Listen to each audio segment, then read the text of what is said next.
ነበር ይሄን ቪዲዮ እስኪ ላሳያችሁ። በቴሌግራም የ666 አባል ነበርኩኝ እኔ ማለት ነው። ያንን የሆንኩበት ምክንያት ቴሌግራም እንደኔ የሚጠቀም የለም። ስራ ቦታ ፍሪ ዋይፋይ ነው የምንጠቀመው እና ቴሌግራም ላይ የሆነ ቴክስት መጣልኝ።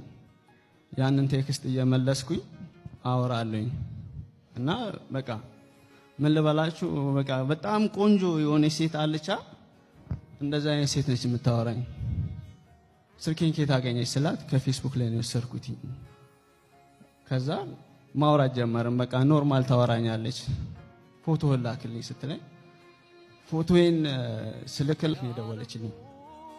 ከግሪክ ደውላልኝ ለአንዳንድ ነገር የሚሆነ የተወሰነ ብር ልላክል አካውንት ላክልኝ አለች።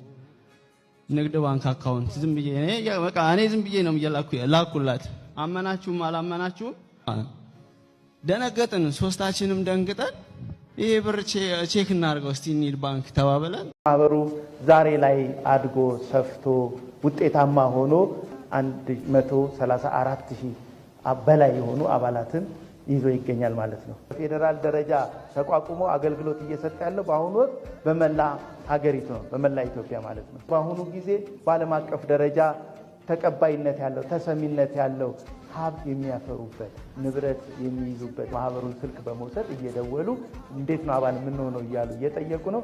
ስለዚህ ወዶ ፈቅዶ መቀበል የሚችልና ፈቃደኛ የሆነ ሁሉ ኢትዮጵያዊ አባል ሆኖ መስራት ይችላል ማለት ነው። ማህበሩ ዋናው ተልእኮ ምንድነው ያል በሀገራችን ኢኮኖሚያዊና ማህበራዊ ለውጥ ውስጥ የበኩሉን ድርሻ መወጣት ነው። ዘላቂነት ያለው የገንዘብ ተቋም ሆኖ ህብረተሰቡ በቀላሉ ሊያገኝ በሚችል መልኩ መስጠት ማለት ነው። ዛሬ ከ70 እና 60% በላይ የሚሆነው የህብረተሰብ ክፍል ወጣት ነው፣ ስራ አጥ ነው፣ ቁጭ ብሎ ነው ያለው። ይሄ ሰው እስከ መቼ ነው? ስለዚህ ይሄ እነዚህ አካላት እጅግ ጥሩ በሆነ መስተንግዶ እንቀበላቸዋለን።